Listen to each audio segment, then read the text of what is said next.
all, welcome to I Plus. ഞാൻ അക്ഷര.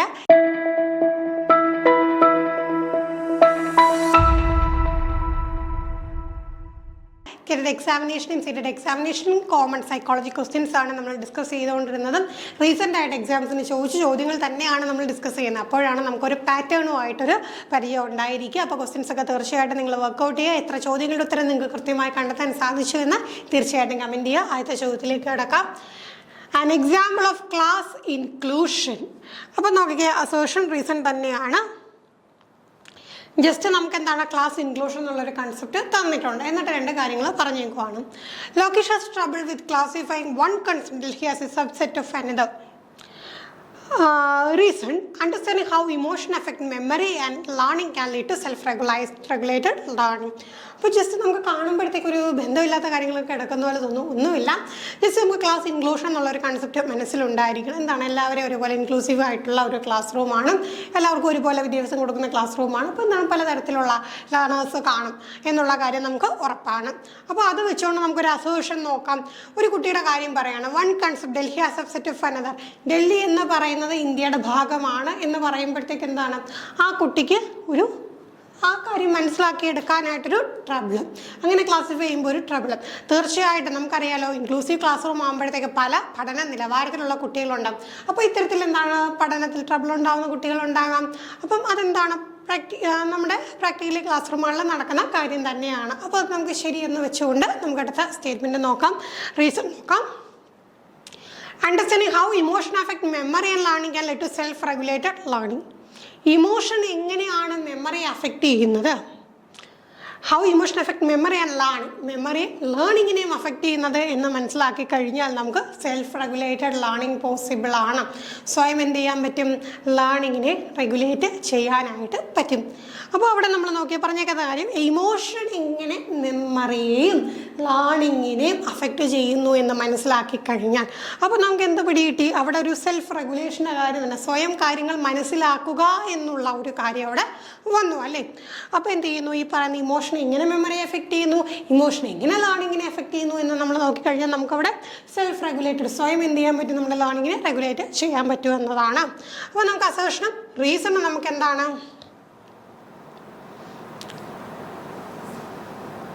ശരിയാണെന്ന് മനസ്സിലായി. പക്ഷേ ഇത് തമ്മിൽ എന്തെങ്കിലും ഒരു കണക്ഷൻ നിങ്ങൾക്ക് തോന്നിയോ? കണക്ഷനൊന്നും തോന്നിയില്ല. ലോകേഷിന് ഒരു ഐഡിയ കണക്ട് ചെയ്യാൻ പറ്റുന്നില്ല എന്നുള്ളൊരു കാര്യം പറഞ്ഞു, പിന്നെ മറ്റൊരു കൺസെപ്റ്റ് പറഞ്ഞു. അപ്പോൾ അത്തരത്തിലും ചോദ്യങ്ങൾ വരാം. അപ്പോൾ ഉത്തരം എങ്ങനെ വരും? Both A and R are true but R is not the correct explanation of A. ഒരു കാര്യത്തിൻ്റെ സബ്സെറ്റ് ആണ് മറ്റൊരു കാര്യം എന്ന് കുട്ടിക്ക് മനസ്സിലാക്കാൻ പറ്റാത്തതും ഈ പറഞ്ഞ പോലെ സെൽഫ് റെഗുലേഷൻ്റെ കാര്യം തമ്മിൽ എന്താണ്, നമുക്ക് പക്ക അതിൻ്റെ റീസൺ ആണ് തന്നെ പറയാൻ പറ്റില്ല.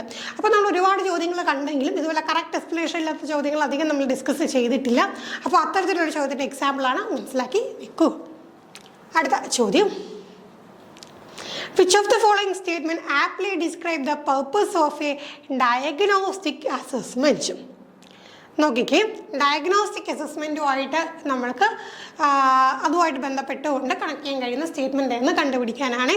To identify the areas where students may need additional support or instruction, to give students the opportunity to critically assess the work of their peers, to identify the attitude patterns of students and design a career guidance program as per their needs, to provide feedback to the teacher about their teaching methods. അപ്പോൾ നമ്മൾ നോക്കിക്കഴിഞ്ഞാൽ എന്താണ്, diagnostic assessment എന്ന് പറയുമ്പോഴത്തേക്ക് അവിടെ നമുക്കറിയാമല്ലോ, diagnosis നമ്മളൊരു term പഠിക്കുന്ന തന്നെ എപ്പോഴും എന്തുമായിട്ട് കണക്ട് ചെയ്യുന്നു, ഡോക്ടർ ഒരു രോഗത്തെ എന്ത് ചെയ്യുന്നു, ഡയഗ്നോസ് ചെയ്യുന്നു, എന്നിട്ട് അതിന് മരുന്ന് തരുന്നു. അതുപോലെ ടീച്ചർ എന്ത് ചെയ്യണം, ക്ലാസ്സിലുള്ള പ്രോബ്ലംസിനെയൊക്കെ ഡയഗ്നോസ് ചെയ്തു കുട്ടികളുടെ വീക്ക് ഏരിയാസിനെ കണ്ടെത്തി എന്നിട്ട് എന്ത് ചെയ്യണം, അത് ശരിയാക്കാനായിട്ട് നോക്കണം നമുക്കറിയാം. അപ്പോൾ അതുമായിട്ട് ചേരുന്ന ഏത് ഓപ്ഷനാണ്? To identify the areas students may need additional support or instruction അല്ലേ. അപ്പോൾ എന്താണ്, കുട്ടികൾക്ക് അഡീഷണൽ സപ്പോർട്ട് അല്ലെങ്കിൽ ഇൻസ്ട്രക്ഷൻ ആവശ്യമായിട്ടുള്ള വീക്കായിട്ടുള്ള ഏരിയാസ് എന്താണ് ഐഡൻറ്റിഫൈ ചെയ്യാം. അപ്പോൾ അത് ഡയഗ്നോസ് ചെയ്യുകയാണ് ഡയഗ്നോസ്റ്റിക് അസസ്മെൻറ്റ് അല്ലെങ്കിൽ ഡയഗ്നോസ്റ്റിക് ഇവാലുവേഷൻ്റെ ഒരു ലക്ഷ്യമെന്ന് പറയുന്നത്.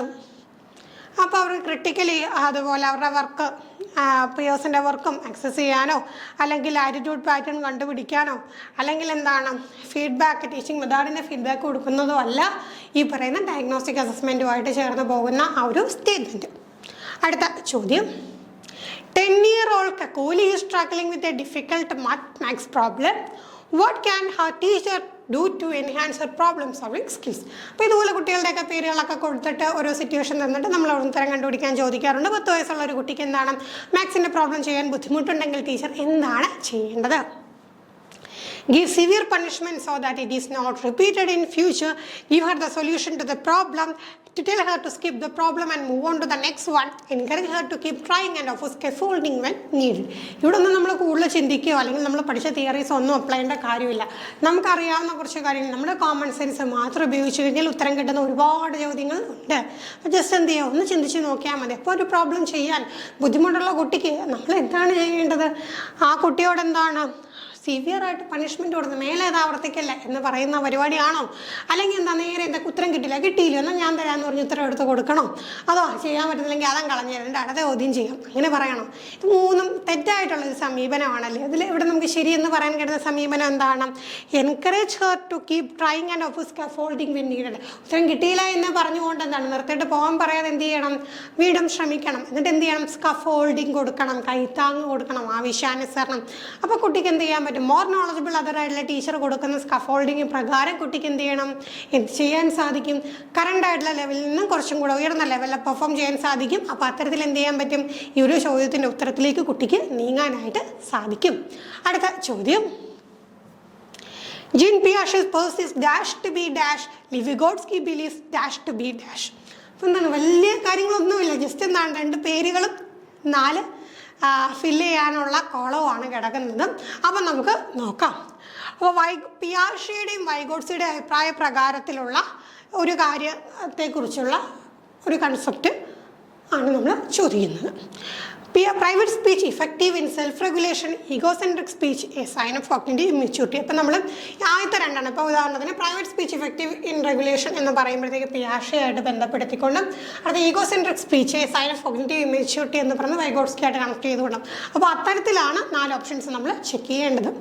അടുത്ത option, egocentric speech a sign of cognitive immaturity, private speech effective in self regulation, egocentric speech effective in self regulation, private speech a sign of cognitive immaturity, private speech a sign of cognitive immaturity, egocentric speech effective in self regulation. അപ്പോൾ നമ്മൾ കൂടുതലൊന്നും അറിയത്തില്ലെങ്കിൽ പോലും ഈ പറയുന്ന പോലെ private speech എന്ന് പറയുന്ന concept എന്താണെന്ന് അറിയാമെന്നുണ്ടെങ്കിൽ നമുക്ക് ഉത്തരം കിട്ടും. ആരുമായിട്ട് ബന്ധപ്പെട്ടെന്നറിയാമെങ്കിൽ നമുക്ക് ഉത്തരം കിട്ടും.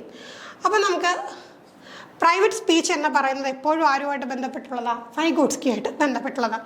വൈഗോട്സ്കിയായിട്ട് ബന്ധപ്പെട്ടുകൊണ്ടുള്ള പ്രൈവറ്റ് സ്പീച്ച് എന്ന് പറയുന്നത് എവിടെ വരണം? ഈ ഒരു 3rd വണ്ണായിട്ട് ഉത്തരം വരുന്നത് ഏതെങ്കിലും ഉണ്ടോ എന്ന് നമുക്ക് നോക്കാം. 1 ഈഗോസെൻട്രിക് ആണ്, 2 പ്രൈവറ്റ് സ്പീച്ച് വരുന്നുണ്ട്, 3 പ്രൈവറ്റ് സ്പീച്ച് വരുന്നുണ്ട്, 4 ഈഗോസെൻട്രിക് സ്പീച്ചാണ് വരുന്നത്. അപ്പോൾ നമുക്ക് 2 ഓപ്ഷനെ എലിമിനേറ്റ് ചെയ്ത് കളയാനായിട്ട് സാധിക്കും. അപ്പോൾ ഞാൻ ഈ മൊത്തം ഓപ്ഷനോട് ഒന്നിച്ച് കാണിച്ചുകൊണ്ട് പറയാം. നമ്മൾ വൈഗോട്സ്കി എന്ന് പറയുന്ന ഒരു വ്യക്തിയെ എടുക്കുമ്പോൾ നമുക്ക് എന്താണ്, ഏത് ഐഡിയ ആണ് പ്രൈവറ്റ് സ്പീച്ച് എന്നുള്ള ഐഡിയ നമുക്കറിയാം. ഇപ്പോൾ പ്രൈവറ്റ് സ്പീച്ച് വരുന്ന 2 ഓപ്ഷനാണ് നമുക്ക് ഉണ്ടായിരുന്നത്.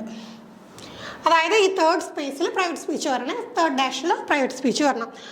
ഓക്കെ, ബാക്കിയുള്ളിടത്തൊക്കെ എന്താണ് വന്നത്? ഈഗോസെൻട്രിക് ആണ്. ഈഗോസെൻട്രിക് എന്ന് പറയുന്നത് ദേഹമായിട്ട് ബന്ധപ്പെട്ടിട്ടുള്ളതല്ല.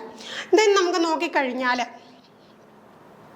ഈ പറയുന്ന private speech effective in self regulation ആണോ അല്ലെങ്കിൽ സൈൻ ഓഫ് കോഗ്നിറ്റീവ് ഇമ്മെച്യൂരിറ്റി ആണോ എന്ന് അടുത്ത് നോക്കണം. പ്രൈവറ്റ് സ്പീച്ച് എന്ന് പറയുന്നത് എപ്പോഴും എന്തുമായിട്ട് ബന്ധപ്പെട്ടാണ്? സെൽഫ് റെഗുലേഷനുമായിട്ട് ബന്ധപ്പെട്ടുകൊണ്ടാണ്. അപ്പം നമുക്ക് ഈ ഒരു ഓപ്ഷനും അങ്ങ് എലിമിനേറ്റ് ചെയ്യാം. അങ്ങനെ ചെയ്താൽ തന്നെ നമുക്ക് എന്ത് ചെയ്യാൻ പറ്റും? ഉത്തരത്തിലേക്ക് വരാൻ പറ്റും. അപ്പം നോക്കിക്കേ, ഒരൊറ്റ കൺസെപ്റ്റും പഠിച്ചുകൊണ്ട് പോയി കഴിഞ്ഞാൽ ഉത്തരം കിട്ടത്തില്ല. 4 കാര്യങ്ങളാണല്ലേ ഒറ്റയടിക്ക് നമുക്ക് ചോദിച്ചതും. അത്രയധികം നമ്മൾ തിയറിയുമായിട്ടും തിയറിസ്റ്റുകളുമായിട്ടും കൺസെപ്റ്റുകളുമായിട്ടും പരിചയം ഉണ്ടെങ്കിൽ മാത്രമേ നമുക്ക് ഇത്തരം ചോദ്യങ്ങളിൽ ഉത്തരം കണ്ടെത്താനായിട്ട് സാധിക്കുകയുള്ളൂ.